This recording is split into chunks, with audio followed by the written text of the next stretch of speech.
Today's date is June 3rd, 2026. It's approximately 10 in the morning, and the temperature looks like it's about 64, 65 degrees here at the residence of Olivia Fogleson. And what we're here to do today is to document in live time an attempt to repair the wind damage on this roof from the claim. So I've marked off my repair area.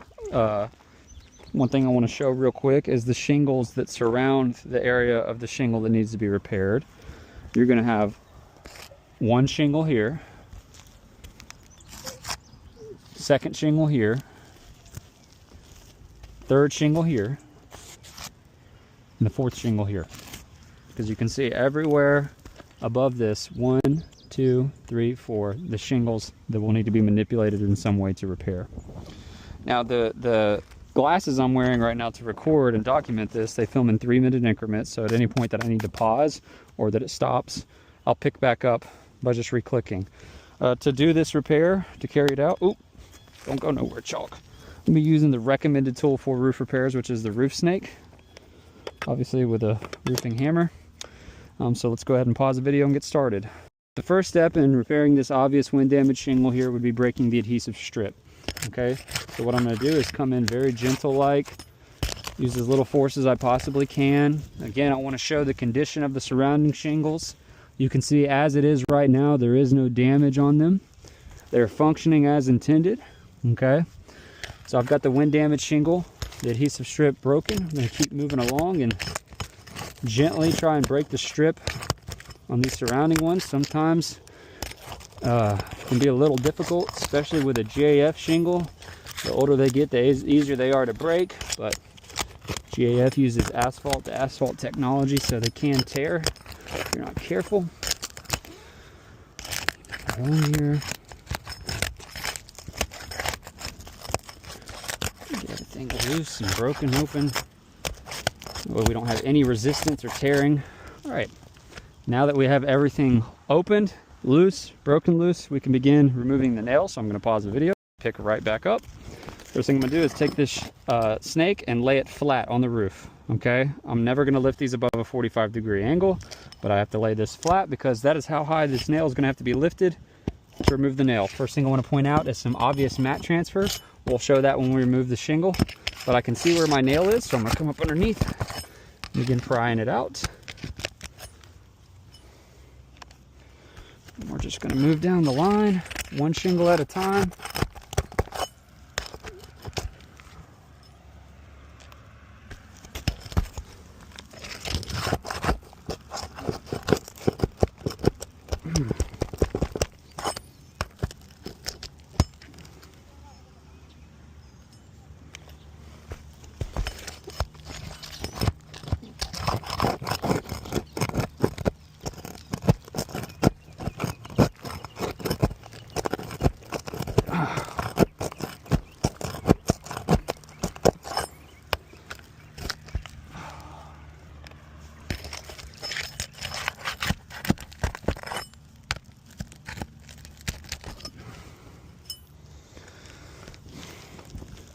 Okay, we're going to move up to this top layer now.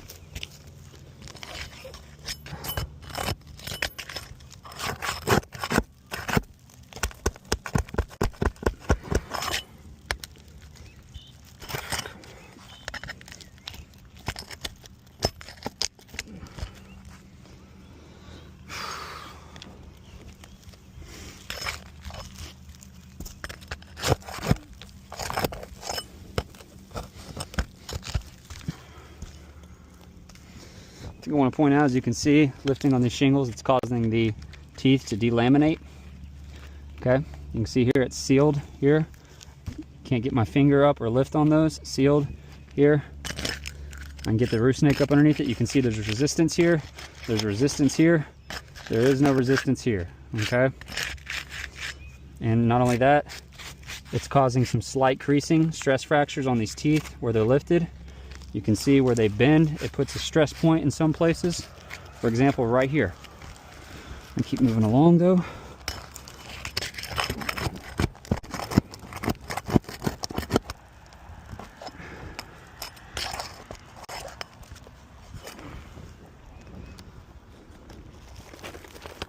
See, we're missing a nail over here. Again, you can see even this lifting I'm doing here, never higher than what I do with the roof snake, less than a 45-degree angle. Just want to point that out, show that there is no excessive lifting. We're making a genuine attempt to repair this shingle. Alrighty, I've got all the nails out, so what I'm going to do is pause the video, pick right back up. To avoid unreasonable appearance on this roof, we're going to simulate repair by using the same shingle. So I'm going to slide this all the way out. I want to examine this shingle for any signs of mat transfer, anything like that. Okay, we're going to slide it back in.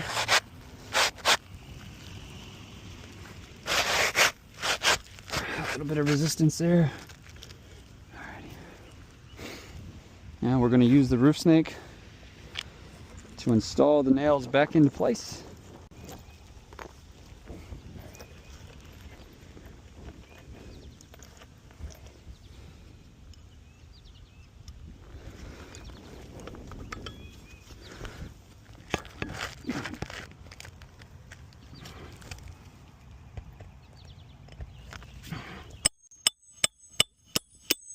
Drive that guy in. You can see it's still lifted up, so we got to finish driving it in by laying the flat part of this on the nail.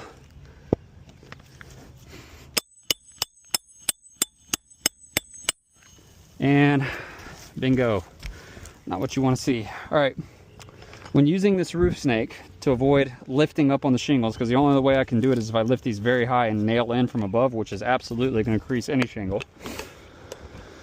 These roof snakes sometimes, depending on the age of the roof, will cause tearing into the shingle when performing the finishing drive in.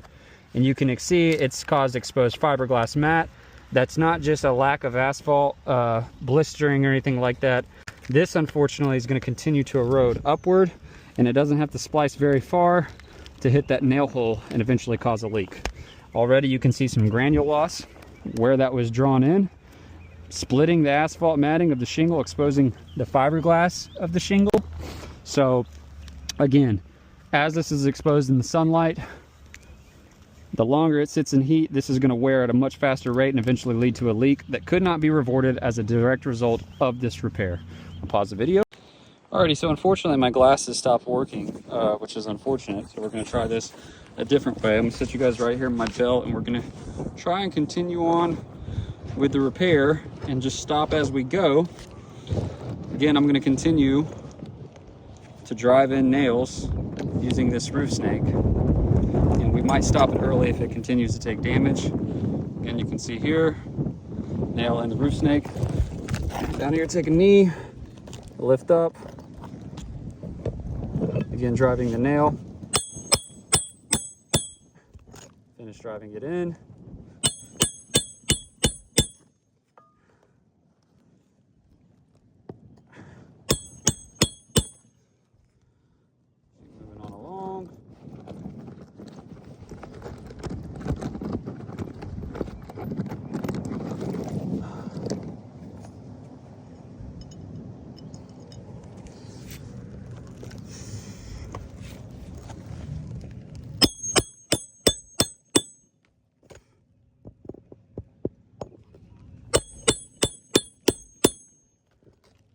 See here, give you a close-up, the same thing is happening that I caught on the meta glasses. It's tearing into the front lip of the shingle. Can you see exposed fiberglass? That's going to continue to splice until it hits that nail right there. At this point, I'm going to go ahead and stop the repair. You can see we have it happening in more than one place, breaking into the front lip of the shingle, tearing into the front lip of the shingle, tearing into the front lip of the shingle. Let's do a quick review of what's taken place through the course of this repair. Okay, so obviously we have a few places where I did finish driving in nails. I haven't completely done it, but I'm gonna stop right now to avoid damaging the roof further. Where the roof snake is tearing into the front lip of the shingle, it's functional damage. It's going to continue to split and splice upwards. You can see also we have several areas where from the stress put on the shingle, it has caused these teeth to start to delaminate. You can see here, snake fits in behind it. Resistance, it stops. Resistance, it stops.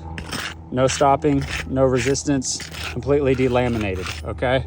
Not to mention in the few areas where doing the lifting caused a minimal stress fracture, as you can see here, functional damage, and most importantly, with these becoming delaminated, you see that starting to come up right there. Can't do that with these. You do that with these, it starts to tear. See what I'm saying?